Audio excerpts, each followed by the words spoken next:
The news continues in Southern Africa, where civil servants representatives in Zimbabwe have rejected a cost of living adjustment offer presented by the government during a national joint negotiating council meeting on Friday. At the council meeting, the government proposed an offer that civil servants subsequently rejected.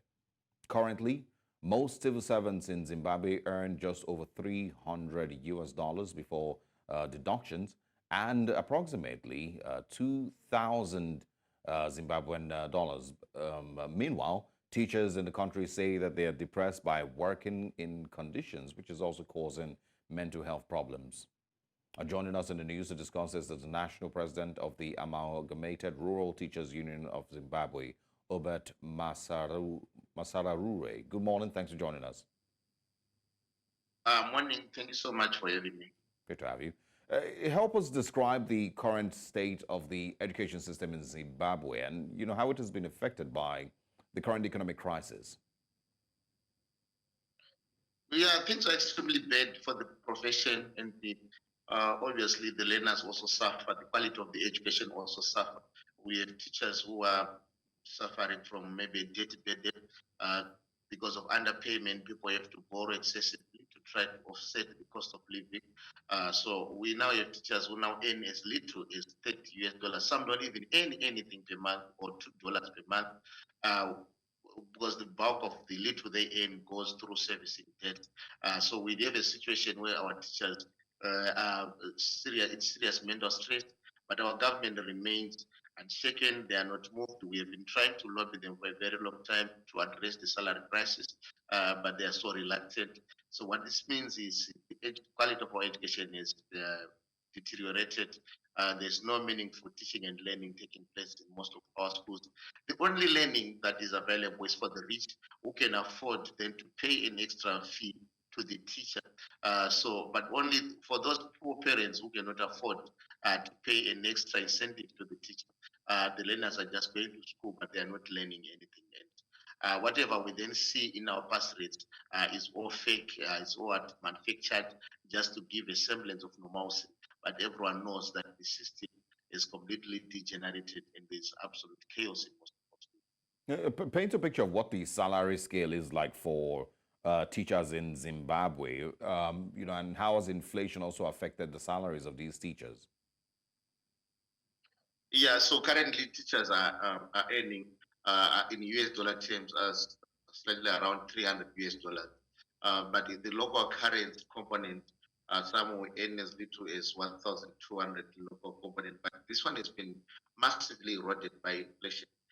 You recall that when our new currency was introduced, it was trading at $1 14 or so, but now it is short to the rate to $1 to up to 56. So what this means is that that local currency component has been completely wiped out by inflation. So people are now solely relying on this USD component. But people should also appreciate that the cost of living in Zimbabwe is extremely higher than most of the countries in SADC. So, for example, if you're going to be comparing the cost of living in Zimbabwe to that of South Africa, our neighbor, it's slightly above 55%. Zimbabwe is slightly about 55% higher live in Zimbabwe than compared to South Africa. But you look at the incomes of the teacher in South Africa and the teacher in Zimbabwe. The teacher in South Africa earns way higher than the teacher in Zimbabwe. So what this automatically means is that the Zimbabwean teacher is almost like a pauper, and most of them are now living even on handouts for the basics. Their own children dropping out of school. They are trapped debt. You find teachers also joining learners to eat what is available for the school feeding program because they cannot even afford to feed themselves. So this is how miserable the teachers' life has become because of underpayment. But in 2018 and before, they used to earn USD 540 when the cost of living was even lower than it is today. But these changes that have happened since the coming in of this current government of Emerson is reduced the teachers to serious. Okay. All right, final question. I mean, just to confirm, you mean $300 per month, right? Yeah, it's USD 300 per month. Okay. Per month, okay. Yeah. Okay, and then talk about this, the government salary adjustment offer, and why is it still not being accepted? Is this still seen as being inadequate? And tell us why that is. Yeah, the government's offer really is a mockery. It's a joke because this is the same government which reduced our salaries from USD 540 at some point to about $30. Then they are increasing the amount in installments. What we have continuously demanded for at some time was the restoration of the 540 that we used to earn. And whatever we are receiving below, which is below 540, we don't treat it as an increment. It is just a mockery to the teachers of Zimbabwe.